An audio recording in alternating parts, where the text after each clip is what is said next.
Gravedigger to beat Barefoot on a straight line course? We're about to find out. Dennis Anderson aboard the Gravedigger qualified 6th today, but Fred Schaefer took Barefoot to 1st in qualifying. These two trucks have met 7 times this season. Gravedigger has only been victorious once.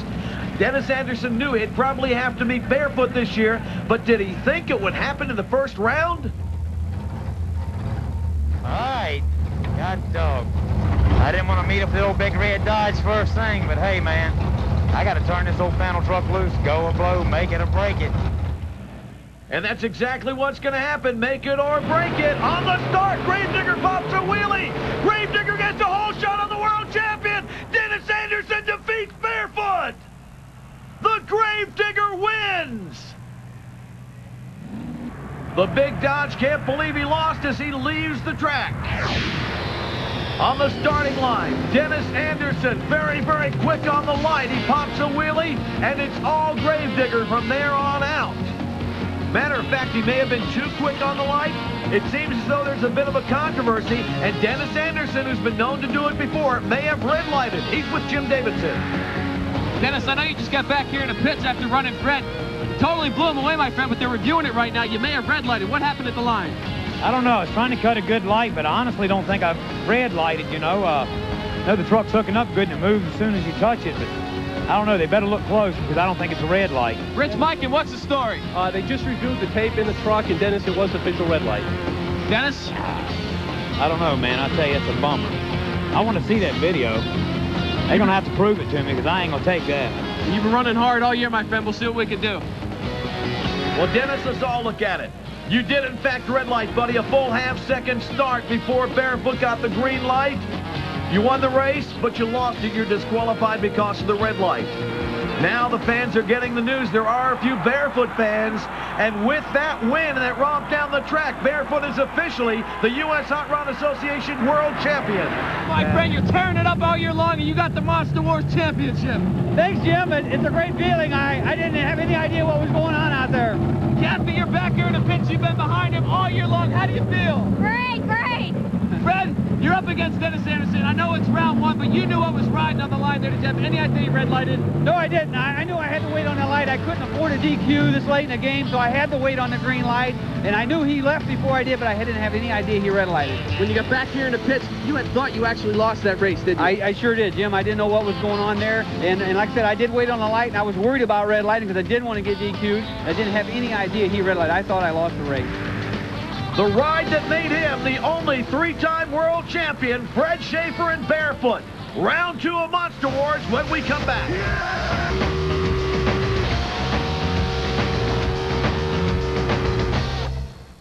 Gravedigger may be buried for the season, but you can bet that Dennis Anderson is already planning his revenge for Monster Wars Season 2.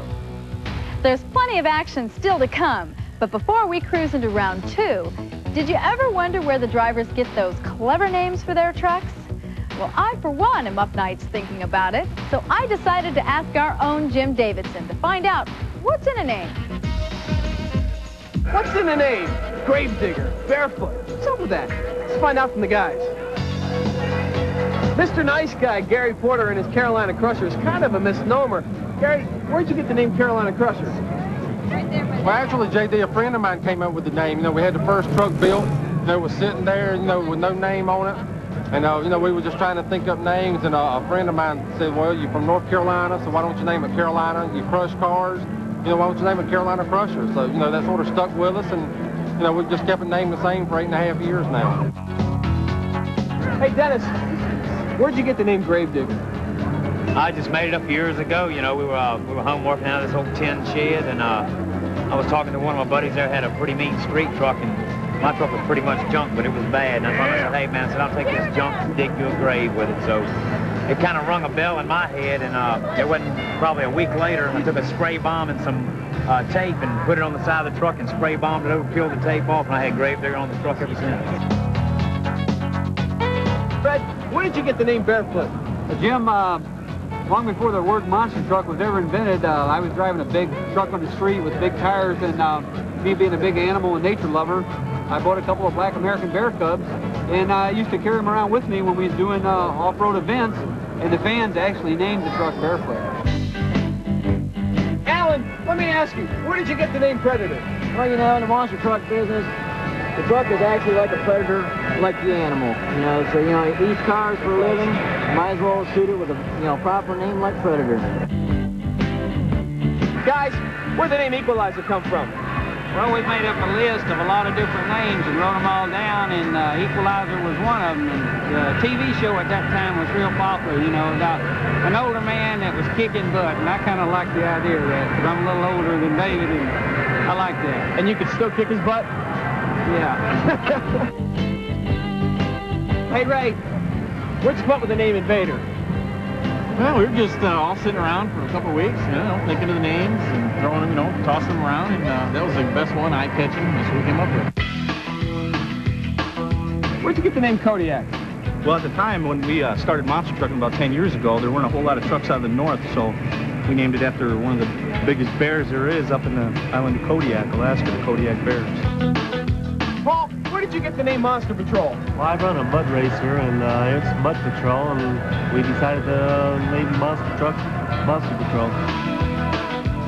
When you talk about the forefathers of monster trucking, Jack Woolman Sr. and Taurus are right there along with Bob Chandler and Bigfoot. Out in the Pew, you're driving Taurus. Where'd the name come from? Jack the owner, it's a zodiac sign along with his daughters. And it's been lucky for you guys? It's been real lucky. These guys choose names for various reasons, but each name shows a little bit about their personalities, like the Carolina Crusher, the North Carolina boy who's been crushing cars, or Grave Digger, the guy who's been digging graves for the competition. Ask me who my favorite name is. I can't tell you, but when they come out with a truck named Bubba, I'm all over that one. Round 2. Monster Patrol will end his rookie season today and has been driving like a true pro, so watch out, Tropical Thunder. Carolina Crusher hopes to orbit past the high-flying Invader. David Morris had a great run in round 1, but can the Equalizer pull off a repeat victory against the ever-tough Taurus? And finally, Predator has something to prove. He wants to save face and defeat this year's Monster Wars champion, Barefoot. That race is up first, and calling the action, Mr. Joe Lowe. A lot of strange turn of events going on so far, and that was just round number 1. Let's see what's going to happen now as Alan Pizzo and the Predator prepares to go against the world champion Barefoot. Maybe this is the Hollywood break I've been waiting for. It sounds like a thriller. A callous cat from the mean streets battles a Monster War champion. Rawr! But I'm certainly no underdog. I'm an undercat.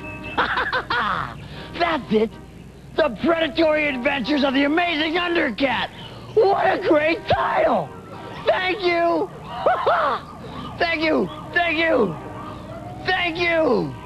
Thank you. And now the two monsters come up, round number 2, and only winning counts in round number 2. Fred Schaefer already won the world championship aboard Barefoot. He'd love to get a win now against Predator. 1,500 horsepower, the Keith Black Hemi Dodge, his power plant. Predator, 10,010 pounds, Chevy-powered, 1,800 horses. That is, in fact, 300 more than Barefoot. Dodge against Chevy for this matchup. And inside the cab of Barefoot, Fred Schaefer takes us for a ride. Predator gets the whole shot, but again, the world champion comes from behind, as we've seen him do so many times this year. Barefoot gets the win. An incredible feat of driving for the world champ. Meanwhile, Predator is smoking. He waits to be towed to the pits. A tough break for Predator.